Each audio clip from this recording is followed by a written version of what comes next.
दरम्यान ही घटना ज्यांच्यामुळे सर्वात आधी सगळ्यांना कळली ते चंद्रकांत लोखंडे यांच्याशी संवाद साधलेला आहे जयदीपनं. पाहूया.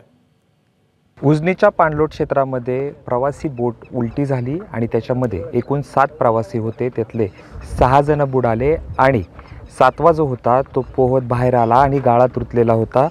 त्या गाळात रुतलेला प्रवाशाला वाचवण्यासाठी चंद्रकांत लोखंडे पुढे सरसवले. तेच चंद्रकांत लोखंडे आपल्यासोबत आहेत.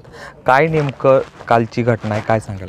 5:30 पावणे 6 वाजले होते. त्या टायमाला मी नावापाशी आलो. नावापाशी आल्यानंतर मी नावातलं पाणी काढत होतो. नावातलं पाणी काढताना मी वाड्याकडे बघितल्यानंतर मला ती गाळात वर खाली पाय दिसलं. त्या टायमाला मी तिथं नावातून उतरलो, डायरेक्ट पळत गेलो गाडी घेऊन. तिथं गाडी घेऊन पळत गेलो, तिथं गाडी लावली पळत गेलो.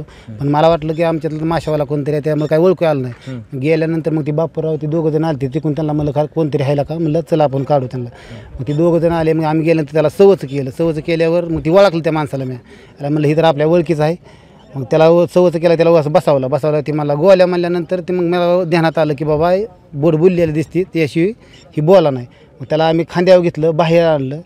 मग जोडीदाराला पाणी आणायला लावलं. पाणी त्यांनी गुळणा केला की 1 घोट पाणी प्यायला, त्याच्या उलट्या झाल्या. मग तिथनी पुढे ती सुधीव आल्यानंतर ती बोलायला लागला की असं असं झाले. मग तिथनी पुढे मी राजाभाऊलाही फोन केलं, पण काय कोणी फोन कोणाचा लागाना. त्या टायमाला मग बंधुराजला माझ्या फोन केला, त्याचा बी लागाना. पुन्हा दुसऱ्यांदा बंधुराजला फोन लावला. त्याला म्हणलं पुन्हा लागल्यानंतर बंधुराज म्हणला काय झालं, तर म्हणलं मी नदीला असं असं झालं आहे. तर झाल्यानंतर पुन्हा बंधुराजाने राजाभाऊला फोन लावला. मग तिथनी पुढं सगळ्याला माहीत झालं. म्हणजे हे सगळं जे कळलं ते तुमच्यामुळं कळालं. ज्यावेळेस ते राहुल पोलीस अधिकारी होते, ते बाहेर आल्यानंतर त्यांनी तुम्हाला सगळं सांगितलं, मग लोकांना कळवलं. पुढची सूत्र कशी आली? पुन्हा तिथनी पुढे सगळ्याला माहिती झालं. मग तिथनी पुढे दिवसच मावळला. मग अच्छा, किती वाजेपर्यंत बचाव कार्य चालू होतं? तुम्ही 6 वाजून 6:15 वाजेपर्यंत होतं. अच्छा, तिथनं पुढे सगळं सुरू झालं. मग तिथनी पुढे सुरू झालं सगळं.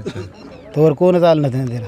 पण ज्यावेळेस ही लोक बाहेर आली, तुम्ही जर थोडा उशीर केला असता तर अवघड झालं असतं. परंतु पण तुम्ही ज्यावेळेस येत होता तिथनं किंवा इथं आल्यानंतर तिकडं आतमध्ये काय दिसलं का? दिसलंच नाही मला येताना इकडं. ज्या टायमाला मी नावापासून इकडं ते वाड्याकडे लक्ष दिलं, त्या टायमाला मला ते दिसलं. अच्छा, ते गोल्या म्हणजे काय? तुम्ही ती लांच होतं ना, ड्रायव्हर आहे ना, ती चालवाय आहे ना. मग ती मला ना गोल्या, मग ती गोल्या म्हणल्या, त्यांचं नाव होतं का ते? हा, त्याला गोल्या म्हणायचं.